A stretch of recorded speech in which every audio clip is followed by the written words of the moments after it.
Hi everyone, welcome to this video. A very important video for all the beginners who want to understand what is advanced persistent attack. Okay, what is advanced persistent threat? What is the analogy all about? What is the definition? What is the basics of advanced persistent threat? What are the things that you should know? What are the things that you should watch out for whenever such kind of attack happens in your perimeter of the organization? What are the things that you should opt out for when such a threat happens? What are the anti-apt solutions which are out there? So things like that we will discuss all the things in this particular video. I have Akshay with me, who is the subject matter expert. He is one of the founders of a company called Anzen Technologies. He is heading that company. Akshay, over to you. Yeah, hi love. First of all, thanks for having me. And as usual, it's always a pleasure sitting with you discussing about topics. And the great thing about this platform is that the content that we generate is derived from the people's needs to understand complex or non-complex concepts in cybersecurity. So talking about the topic of the day, advanced persistent threat. So that this has been around for a while, and quite a few number of years back, this was like a new term and a fear point for a lot of CISOs or information security heads or people in organizations who are responsible for kind of running the information security program. And so what we are going to cover over here is we're going to understand what an APT attack is, how an attack like an APT attack is conducted, what can you do to detect such an attack, what can you do to prevent such an attack. So all of these things will be covered here. So let me just begin by explaining, giving you a little background here. So what used to happen was initially earlier when we were in initial stages of cyber security, what used to happen was the attacks were more or less focused towards understanding like a common vulnerability, understanding like a common weakness, and then trying to exploit that vulnerability across any system that I may encounter. So if in the nascent stages of cyber security attacks, how it used to happen was that, let's say I'm an attacker and I've created a virus, or I've identified a vulnerability in any system. Or so what I would typically do is I would try to identify any types of the instances of the same vulnerability in any server or any system that I encounter over the internet, and then I try to if I do get successful, so I'll try 100 systems, and I would typically maybe get this in one or two of them, and then I'll try to pivot my way through that exploited server or that system and move inside the organization. So even the cyber security prevention, detection, and mitigation activities were majorly focused on these kinds of attacks. But over a course of time, what happened was the hackers became smarter, and what they realized was that why are we targeting things in an isolated manner?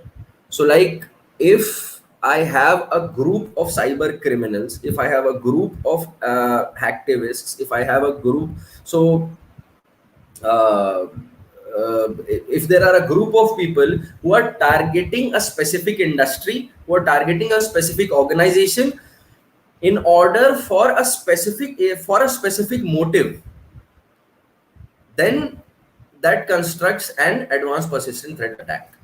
So an APT would typically be defined, I mean, there are hundreds of ways to define it, but in a general sense, this would typically be, I would use the word campaign here, because campaign in itself denotes a targeted activity with a specialized group of people for a specific goal. So if I put the word campaign here and I say that APT is an attack campaign, where a group of malicious people, a group of hackers, a group of crackers, a group of intruders, they will try a targeted attack on an organization or a group of organization with the intention of performing malicious activity and establishing a long-term presence inside their network. So couple of points here. First, that it's a targeted attack. Second, it's done by a group of sophisticated hackers.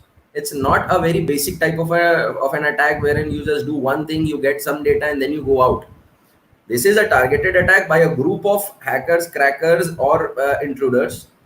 And the general sense is that I will get inside the network, I will maintain a presence inside the network until and unless I have completely satisfied all the goals that I had in terms of a malicious cyber crime. So I hope this makes sense. This explains this in a little fashion. Yes. So yeah, as far as I've understood, it's some kind of a targeted attack where you are actually focusing on some kind of a objective, a goal is there that the hacker wants to reach, right? Yes. Now, very well said. Now, what is the point? Is what is the goal? Right. The immediate question is, what type of a goal might an attacker have? So it could be intellectual property theft, research data, patents, trade secrets. You want to target their internal trade secret, you want to achieve it. It could be compromise sensitive information, extract internal employee data, user data. It could actually be sabotaging their network from inside, like deleting their important database files, deleting that. So I mean, shouldn't be said, but it could be like if there is a competition brewing in the market and somebody does not have a morality check or a moral thing, one malicious organization could try to could hire a specific group of people to conduct an APT attack against their competitors, either to steal their data or to actually destroy their research or kind of get ahead in competition. So these things do happen. I mean, that is there in practice. There have been cases and known cases in the past as well. So that could be one. Total complete takeover of the infrastructure, complete takeover of a specific asset, complete takeover of a website could also be one of the targets. So these are the goals of an advanced persistent threat attack. So Akshay, how does it differs from a regular kind of attack that a script kiddie or a normal hacker would do? What is the difference between a normal attack and a APT? Okay.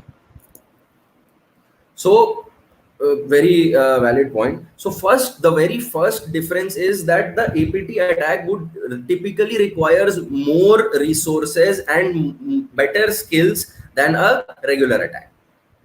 So a script kiddie will target a specific vulnerability, a specific type of attack, a specific type of application, a specific type of platform, or a specific type of port.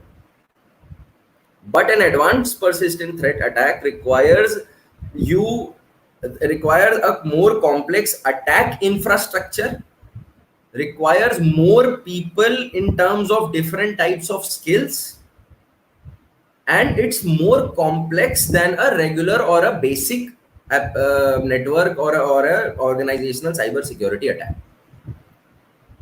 So for example, a typical script kiddie or a typical traditional attack would be what we call as a hit and run attack. I'll just go, I'll do that attack, I'll get the data, I'll do whatever damage I want to do, and I'll go back. But in this, the actual intruder, the hacker, the perpetrator, the idea is to keep sitting. I mean, you will be surprised, love, to hear that most APTs are a lot of APTs are 6 months to 1 year long attacks. Oh my God. Quite a few number of years back, organizations, when they did not understand the concept of APT, when they did not have proper anti-APT techniques or solutions, they would realize after months that the attacker had been sitting in their organization for the past n number of months and they had no idea. Oh my God. And it is still happening, mind you, it's still happening. So that is the basics, or that is the thinking, that the attacker is actually, he probably compromised your machine a year back and he's been coming and going and he's been doing whatever he wants to do, and he'll leave when his objective is achieved.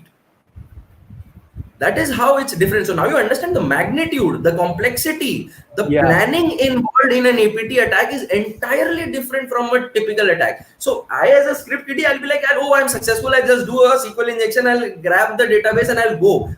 So that would be a tip. But an APT person, it's a group of people. They'll keep sitting. They'll keep listening to the information until they have achieved their final objective. Right. And that objective in itself is not easy to accomplish. For example, in a hit and run attack, you just target one server, one application, and then you get the data and you go out. But the idea here is to compromise things at a very larger scale. Right.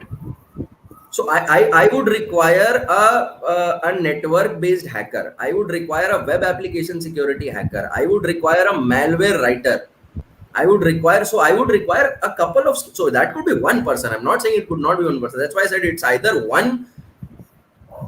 this one great genius cracker, or it could be a group of people then targeting with different skill sets and specifically targeting one or a group of organizations. But we are shown that the magnitude of this attack is much higher in terms of, the other types of hacks. Yeah, right? because see, understand a simple psychology, love, that if I am an attacker and if I'm putting, what is the mindset of a cyber criminal?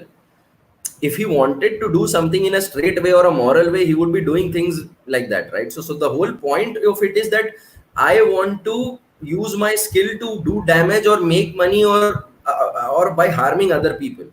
Right. Now, what you're essentially saying is that if I am myself putting my resources and my money as an attacker, I would want larger benefits out of it. Why would I put so much of my time and my efforts and invest and be present and risk? There's always a risk involved.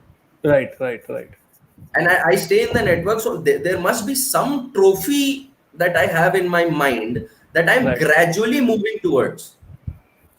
And you have, see, the reason why this is a long-term thing is because you can't do everything in a single day. Otherwise, you will create so much noise in the network that you will get detected. Right. So it's a step-by-step process. Right. And it has to be done very silently, very covertly over a period of time. So a good APT attack would typically take at least 6 months to get successful. And that's just basis on whatever cases I have dealt with, whatever consulting I have done for the clients. And where there were even a couple of cases where they suspected it, we did an analysis and we found out they were not. And there were a couple of cases where they suspected it, we did an analysis and we found out, yes, they have been actually sitting in your network for quite a number of months now. Wow. So it's scary, and just imagine, just imagine you're sitting as a head of information security and you're realizing that something like this has happened. So the things that go in your head, that's at a different level. Now I understand the analogy which you used in the beginning. CISO's nightmare it's actually a nightmare. Yeah, so it used to be, but currently we have a lot of the great thing about, at least from our country's point of view, is that we have advanced a lot in terms of cybersecurity. The awareness level has increased a lot. So I'll be discussing the steps of an APT attack, and I'll also be discussing what can you as an organization do to prevent or detect and respond to an APT attack. So we have grown. The solutions are more robust. Our practices have improved, but the attacks are still happening. So we need to pay more attention towards this. And hence the reason for taking this topic for today is that for us to completely have an understanding of what an APT is. And very rightly, you put the right question, how is it different? So I hope this gets to the people watching and the people who will watch this. I hope this helps in understanding how this is different.